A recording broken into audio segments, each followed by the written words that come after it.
In just 4 short seasons with the Pittsburgh Steelers, the sure-handed Heath Miller has established himself as one of the best all-around tight ends in the NFL.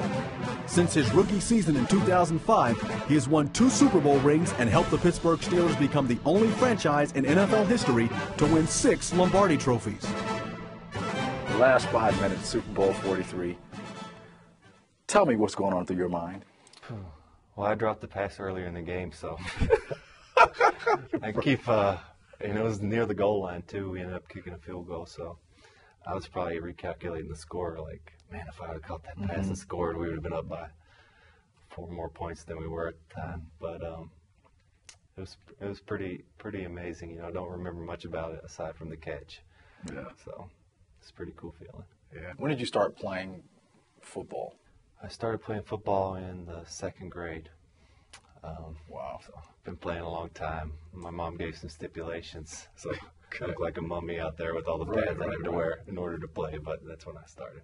I enjoyed every sport that I played, so I was always active, but through high school, football and baseball was my favorite, and football got me to college, so that's obviously the route that I took. Growing up in Swords Creek, Virginia, Heath gained a lot of attention playing sports, but something else grabbed his attention as a young boy.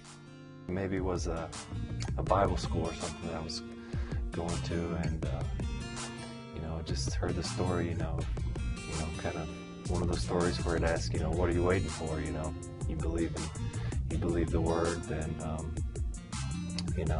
why not start that relationship with Christ? And I think as I've grown older, I've kind of really grown to learn what that really means, and more than anything, I've learned that it's a process. It's a never-ending process, and you never really get to the point where you're like, okay, I'm set, I'm good with Christ. It's always it's a relationship.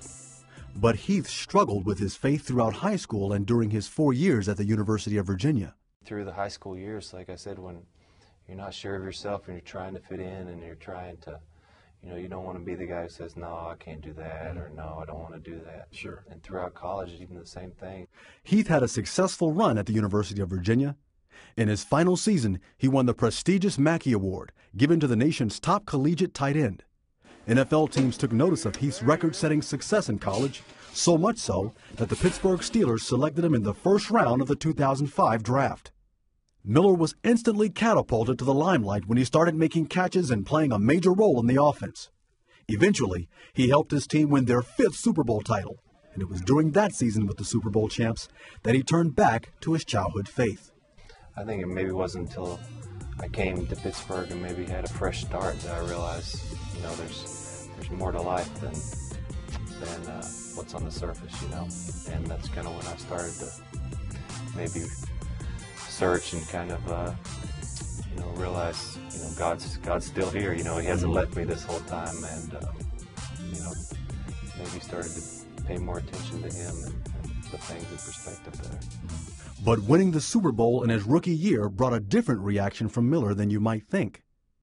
As a kid, you dream playing in the NFL, win the Super Bowl, and first year I did that, and you realize this isn't all that life has for me. There's got to be more to life than the game of football or winning the Super Bowl. Flash forward to 2009. The Steelers are struggling to keep their playoff hopes alive. But even in a difficult season, Heath Miller is trying to keep everything in perspective. And it's what you strive to do as a football player. At this profession, it's, at the top, it's the thing you strive for. But in life, there's more to that, and that's a relationship with Christ. Obviously, I think in a relationship, it has to come from the heart, and I think that's what Jesus wants, is our heart.